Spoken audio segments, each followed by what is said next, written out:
कानी बहू। किशोरी लाल जी के बेटे राघव की शादी की बात जगह जगह चल रही थी, लेकिन किशोरी लाल जी को कोई लड़की पसंद ही नहीं आती थी। और उसकी एक ही वजह थी, किशोरी लाल जी का लालची होना। उनको लड़की वालों से मोटा दहेज चाहिए था और इसी चक्कर में एक दिन वो एक बहुत पैसे वाले के घर अपने बेटे का रिश्ता लेकर पहुंचे। उस आदमी का नाम था ओम प्रकाश। देखिए किशोरी लाल जी, मेरी एक ही बेटी है और मेरी सारी संपत्ति जायदाद सब कुछ मेरी बेटी नैना का ही है। पापा, नाम से लगता है बहुत खूबसूरत होगी। कितना अच्छा नाम है ना, नैना। ओ, वैसे बात तो सही है आपकी। अब इतना पैसा है, जमीन जायदाद है, इकलौती बेटी, आप भी क्या करेंगे? सब कुछ उसे ही देंगे ना। बिल्कुल ठीक पहचाना आपने। बस बेटी की शादी और सारी जायदाद उसके नाम। पापा, बिना देखे हाँ कर दीजिए ना। इतना अच्छा रिश्ता फिर कहाँ मिलेगा? माला माल हो जाएंगे हम। मैं अपनी बेटी को बुलाता हूँ। अरे नहीं नहीं नहीं नहीं, आपकी बेटी का नाम नैना है, सुनकर ही लगता है बहुत सुंदर होगी। रहने दीजिए अंकल, मैं तो आपकी बेटी के नाम से ही इतना खुश हो गया हूँ कि उसे बिना देखे शादी करने को तैयार हूँ। अब तो मैं उसका चेहरा सीधे शादी के बाद ही देखूंगा। और इस तरह राघव नैना का चेहरा नहीं देखता और उससे शादी कर लेता है।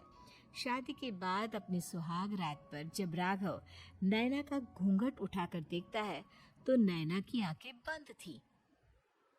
कितनी खूबसूरत हो तुम नैना, जरा अपनी आंखें खोलकर मेरी तरफ देखो तो सही। नहीं, मुझे शर्म आती है। अरे, मैंने तुम्हें शादी से पहले भी नहीं देखा, और अब अगर तुम आंखें खोलकर मुझे देखोगी भी नहीं तो मुझे अच्छा कैसे लगेगा? इससे पहले कि नैना अपनी आंखें खोलकर राघव की तरफ देखती, अचानक से लाइट चली गई और राघव नैना को पूरी तरह से देख भी नहीं पाया। अगली सुबह नैना राघव के लिए नाश्ता बनाकर लेकर आई। अरे ये क्या, आधा पराठा सेका हुआ है और आधा बिल्कुल कच्चा। ये तुमने क्या किया नैना? बहू, तुमने क्या आधा पराठा तवे से नीचे लटका कर रखा था, जो आधा सिका है और आधा कच्चा? मुझे जितना दिखेगा उतना ही तो सीखूंगी ना पापा जी। जहाँ जहाँ मुझे नजर आ रहा था वहाँ मैंने सीख लिया, जहाँ जहाँ नहीं दिखा वहाँ कच्चा रह गया होगा। इसका क्या मतलब है? ये कैसा मजाक कर रही है तुम? अरे बहू, तुमने इतना लंबा घूंघट क्यों लगाया हुआ है? देखो, हमारे घर में बहुओं को बेटी की तरह रखा जाता है, और फिर तुम तो इतना सारा माल लेकर आई हो। देखो, ये घूंघट डाल कर रखने की कोई जरूरत नहीं है। हाँ नैना, पापा जी ठीक कह रहे हैं, तुम तो आराम से रहो, अपना ही घर समझो। नैना अचानक से अपना घूंघट उठा लेती है। अरे ये क्या पापा, नैना की तो एक आंख फूटी हुई है। नाम से नैना, लेकिन ये तो कानी बहू निकली। मेरे साथ धोखा हुआ है, धोखा। बिना दिखाए अपनी कहानी लड़की मेरे संग ब्याह दी। मुझे कहानी भी नहीं चाहिए। मुझे अभी ओम प्रकाश जी से बात करनी पड़ेगी। आखिर उन्होंने मेरे साथ ऐसा किया क्यों? अरे, आप लोगों ने ही तो पापा से कहा था कि आप लोग शादी से पहले मुझे देखना नहीं चाहते। अब मेरे पापा पर क्यों इल्जाम लगा रहे हैं? अरे लेकिन उन्हें बताना तो चाहिए था ना कि तुम कहानी हो, एक आंख से तुम्हें दिखाई नहीं देता। किशोरी लाल और राघव नाराज होकर ओम प्रकाश को अपने घर बुलाते हैं। पापा जी, ये आपने क्या किया? शादी से पहले बताया क्यों नहीं कि नैना की आंखों में परेशानी है? अरे, आप ही ने तो लड़की देखने से मना कर दिया था। अरे लेकिन आप बता तो सकते थे। आपको तो हमारी बेटी की प्रॉपर्टी चाहिए थी, वो भी पूरी की पूरी। अब क्या हुआ अगर उसे आधा दिखाई देता है? प्रॉपर्टी तो आपको पूरी मिल गई ना। अरे ये क्या बात हुई? मेरी शादी प्रॉपर्टी से नहीं आपकी बेटी से हुई है। अब ये तो पहले सोचना चाहिए था। तब तो मेरी प्रॉपर्टी देखकर तुम्हारी जुबान लप लपा रही थी। लेकिन मैं कानी लड़की को अपनी बीवी बनाकर नहीं रख सकता। पापा कुछ करिए ना आप। हाँ करता हूँ। देखिए ओम प्रकाश जी, आप हमारे साथ ऐसा नहीं कर सकते। और तुम देखो, अगर तुमने मेरी बेटी से शादी तोड़ी ना, तो जो भी प्रॉपर्टी मैंने तुम्हें दी है वो तो पूरी की पूरी वापस ले ही लूंगा, और आधी प्रॉपर्टी तुम्हारी भी लूंगा। अरे मेरी आधी प्रॉपर्टी भला क्यों लेंगे आप? इसलिए क्योंकि मेरी बेटी को आधा नजर आता है और उसकी नजर अभी तक तुम्हारी आधी जायदाद पर ही पड़ी है। अब तुम उसे घर से निकालोगे तो कुछ तो लेकर जाएगी ना। और अगर हम आपकी बेटी को अपने घर की बहू बनाकर रखे तो? तो तुम्हारी पूरी प्रॉपर्टी तुम्हारी ही रहेगी, और जो मैंने तुम्हें दिया है ना, उसमें से बस मैं आधा लेकर जाऊंगा।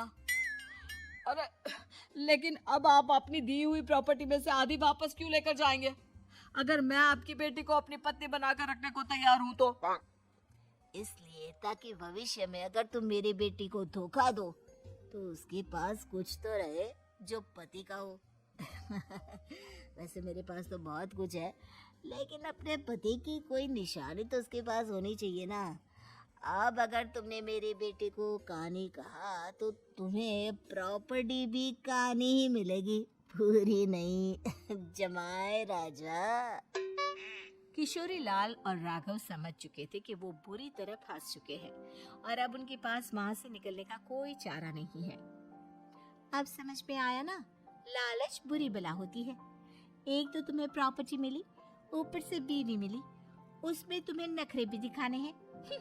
आए बड़ी, चुपचाप बैठो दोनों। कुछ दिनों के बाद नैना राघव की कार लेकर बाजार घूमने निकलती है और जब कार लेकर वापस आती है, ये क्या?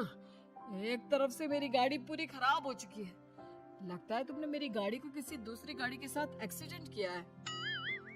अरे कितना बड़ा नुकसान कर दिया तुमने बहू। वो क्या है ना पापा जी, मुझे एक आंख से दिखाई नहीं दे रहा था, सामने से गाड़ी आ रही थी। मुझे तो सिर्फ आधा ही दिखाई दिया और वो गाड़ी मेरी कार से रगड़ते हुए निकल गई।